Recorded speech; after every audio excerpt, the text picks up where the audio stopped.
Basketball world cup qualifier અહીંયા તમે જોઈ શકો છો અમદાવાદના વીર સાવરકર સ્પોર્ટ્સ કોમ્પ્લેક્સમાં જોરશોરથી તૈયારી થઈ રહી છે. બાસ્કેટબોલ વર્લ્ડ કપ 2027ની માટે ક્વોલિફાયર મેચની તૈયારીઓ અહીંયા થઈ રહી છે. 2 મેચ રમાવાની છે ક્વોલિફાયરની, ઇન્ડિયા વર્સિસ કતાર અને ઇન્ડિયા વર્સિસ લેબેનોન. અહીંયા 2 મેચ રમાવી છે ક્વોલિફાયરની.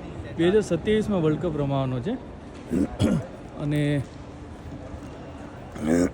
2027માં વર્લ્ડ કપ રમાશે અને એની ક્વોલિફાયર માટે અત્યારે 2 મેચ ઇન્ડિયાની છે, અહીંયા અમદાવાદમાં રમાશે.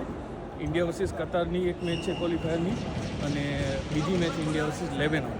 આ 2 મેચ રમાશે. એના ઉપરથી ખબર પડશે કે ભારતની ટીમ જે છે કેટલી મજબૂત છે, કઈ રીતે પરફોર્મ કર્યું છે. કેમ? કારણ કે અમદાવાદમાં બાસ્કેટબોલની પહેલી ટુર્નામેન્ટ ઇન્ટરનેશનલ લેવલની વર્લ્ડ કપની રમાઈ રહી છે.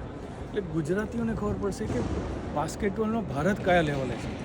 જેમ આપણે ક્રિકેટમાં જોયું, હમણાં જ અહીંયા વોલીબોલ એશિયા કપ રમાયો હતો, એમાં જોયું કે ભારત કેટલી મજબૂત ટીમ છે. વોલીબોલે હિસ્ટ્રીમાં પહેલીવાર જે છે આ ટુર્નામેન્ટમાં કોઈ મેડલ લીધો છે, કાંસ્ય પદક લીધો છે. તો એવી રીતના હવે ગુજરાતીઓને ખબર પડશે કે ભારતની બાસ્કેટબોલની ટીમ કયા લેવલ ઉપર છે, કઈ રીતે પરફોર્મ આપે છે એ જોશે. આવનારા સમયમાં હવે ધીમે ધીમે ઘણી બધી ટુર્નામેન્ટો અમદાવાદમાં યોજાઈ રહી છે, ગુજરાતમાં યોજાશે.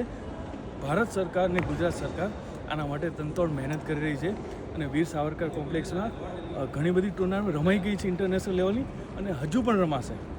તો ભારતે એવું ખાલી ક્રિકેટની અધર ગેમને પણ સપોર્ટ કરતા રહ્યો અને બાકી આવી જ અવનવી વાતો અને ક્રિકેટ સિવાયની પણ હટકે વાતો સાંભળવા જાણવા માટે મારી સાથે જોડાયેલા રહો. Sports with અધિરાજ.